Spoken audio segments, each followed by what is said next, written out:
Winter is hard.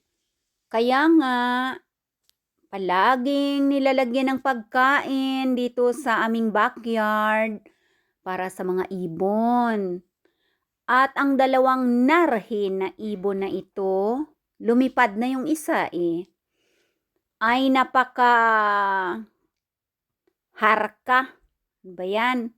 Yung mailap. Kasi sa deep forest nakatira ito.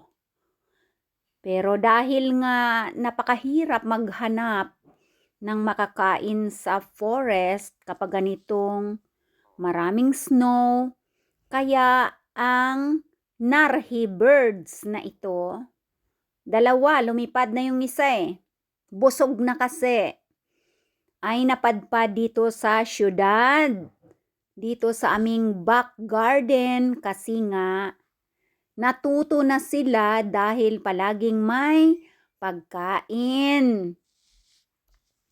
3 places dito sa backyard namin ang nilalagyan ni Lalab ng mga pagkain. Ayan. At itong dito lang sa loob ng terrace ay para natutuwa at masaya si Silver na pinapanood. Ayan, ang ganda ng narhe, busog na. Adios, kapalaran na. Lumipad na ang dalawang narhe na happy-happy ang kanilang tummy. Babalik na naman yon after 1 hour. Babalik. At ito naman ang mustarastas nasa taas ng apple tree. Ayan, at bababa na siya kasi wala na siyang kompetisyon. Lumipad na yung dalawang narhe. Minsan naman, maagang maaga ay ang dalawang magpie, yung maingay na mga ibon, napakalakas ng huni nila. O, saan ka na pumunta, mustarastas? Ang mustarastas marami. Minsan naghahabulan yan sila dyan. 3 or 4. Pauna-unahan sila sa mangkok ng pagkain. At syempre yung mga maliliit na ibon ay dito na talaga nakatira yan sa mga bushes na malapit lang dito. Kaya alam nila kung saan sila pupunta at kung saan mayroong pagkain.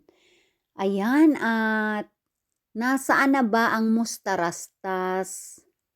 3 yan kanina kaya lang syempre kapag may kumakain na ibang ibon, nagbibigayan sila. Kapag lumipad na yung isa or dalawa, ayan, papalit sila katulad yung maliit na ibon na yan. Ay andoon sa isang area na may pagkain, ang mustarastas na isa. Diyan banda sa may peony flower na tanim.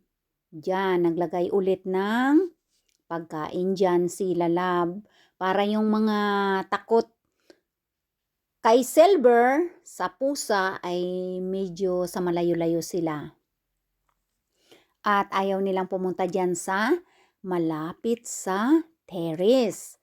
Kasi nga si Silver ay nagbabantay sa may bintana. Pero ayaw naman niyang lumabas kasi nga maraming snow. Lumipad na.